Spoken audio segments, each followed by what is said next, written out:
What's up, everybody? I always say a good way to tell you're in a bad neighborhood is when you see a lot of churches.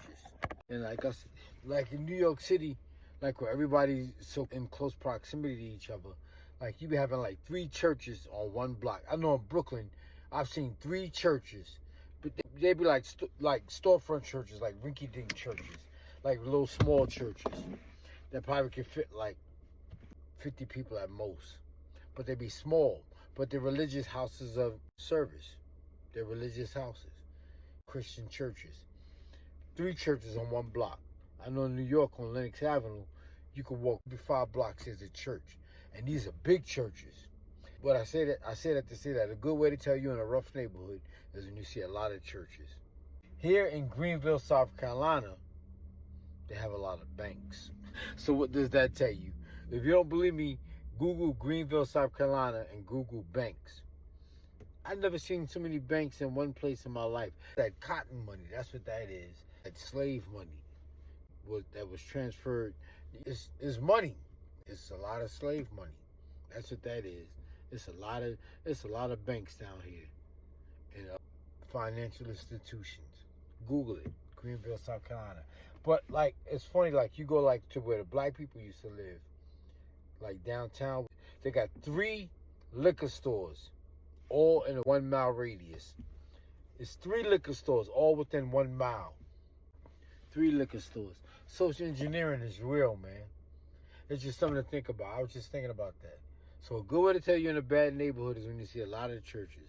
And a good way to tell you're in a good neighborhood is when you see a lot of banks.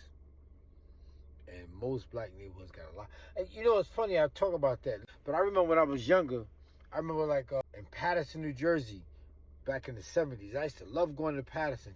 New York was so rough that we thought Paterson was nice. But then I think about it. Right in front of the projects, the Alabama projects, there was a liquor store. You had to go past the liquor store to get in the projects. And, you know, the liquor store sold candy, potato chips, sold junk food like a regular corner store. But it was an official liquor store. Back then, children were allowed to go in the liquor store. I don't know if children could go in the liquor store today. But back in the days, children were allowed to go in the liquor store. You could go in the liquor store to buy candy. That's crazy, right? You had to go right past the liquor store to get in the projects. That's bugged out. Social engineering is real, y'all. All right, y'all, take it easy. Like always, check out my poetry book online. Let me see what book this is. I don't feel like digging for. Here's one of my books. That's another one of my book of poetry. This one says something funny in here. Listen. It says, name something that black people buy from Asians. Hair care products, nail care products, laundry and dry cleaners, Chinese food, and liquor. Name something that Asians buy from black people. Absolutely nothing. Name something that black people buy from each other. Weed, crack, cocaine, and loose cigarettes. That's my poems, my jokes, and my New York City philosophy. It's called Agitation Gets the Dirt Out. All right, y'all, take it easy.